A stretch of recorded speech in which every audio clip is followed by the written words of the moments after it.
What's up mga chongits? Today ngayong araw mag-unbox tayo ng mga betta fish. Galing kasi tayong bani kanina, tapos nag-deliver tayo ng mga ibon tsaka rabbit. So dumiretso na tayong Bolinao kasi may binili tayong mga isda. Bago ang lahat, shoutout muna sa tropa ko dyan sa Malong na si Leon, Ashley. Shoutout sa iyo, men. Shoutout na rin dyan sa binilang ko ng isda na itatago natin sa pangalang Erwin Casis. Napakadami niyang betta fish. So kung gusto nyo bumili, message nyo lang si Sir sa Facebook. Sa mga hindi pa nakasubscribe dyan sa ating channel, subscribe na kayo. Alright, so umpisa na natin ang unboxing. Alright, ito yung box na binili natin ng isda. So bumili na rin tayo ng betta food dyan sa Lucinti 1, bagong tayong pet shop. And pwede rin pwede rin kayo mag-message yan. So ang dami niya ring tindang isda, Alright, so bubuksan na natin.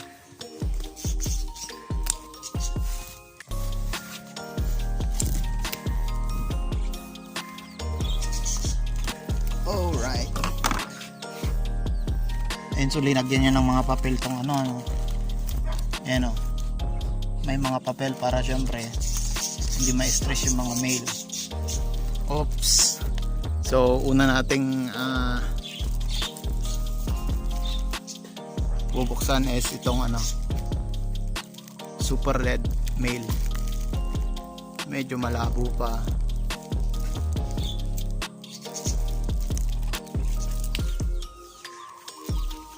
Yun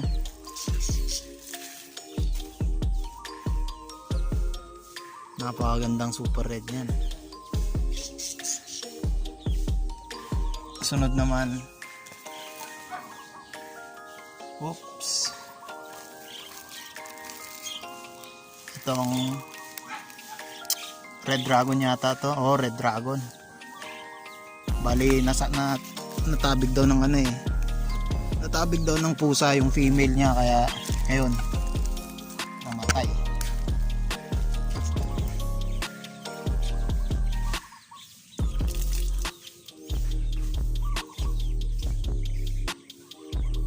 Yun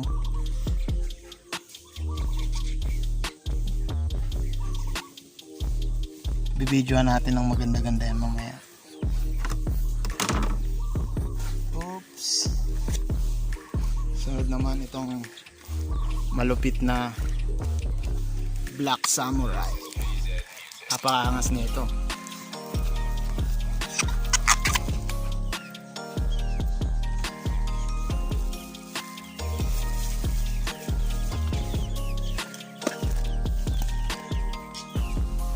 Alright, so ito mga female na to. Female.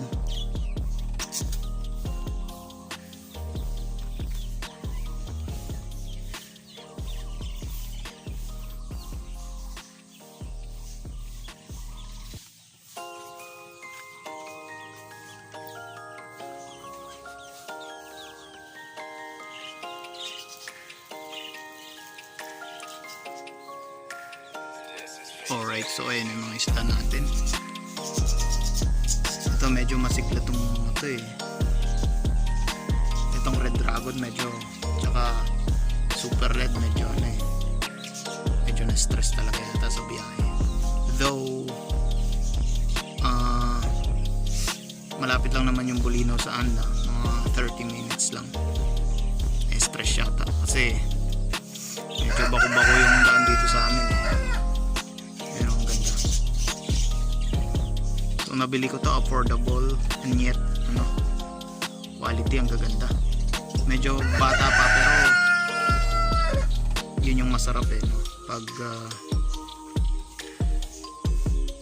yung makikita mo silang lumalaki.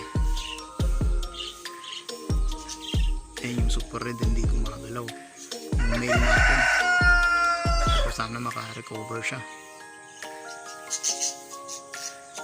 So bali ito bagong beta natin, bali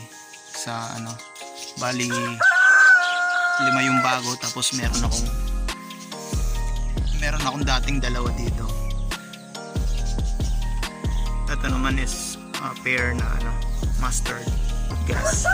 Half moon dapat. Medyo bata pa. Sa Bolinao ko din nabili. Medyo may kamahalan lang. Sa mga nagbabalak na mag-alaga ng beta, madali lang naman mag-alaga eh. So napakaganda niya kahit bata, pwede kasi hindi mo na kailangan ng oxygen. Unlike sa ibang fish na pag brown out, naku po, pag wala kang generator o solar, eh, patay mga isda mo. Dito sobrang chill lang, tapos kiti-kiti lang kinakain. Wala naman, pwede naman pellets. Alright, madaga po.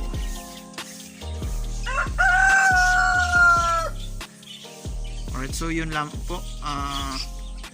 Bali siguro gagawa tayo ng content kung paano natin i-breed tong mga napakagandang isda nito. Grabe, ang ganda nitong black samurai. Napakalupit ng itsura, oh.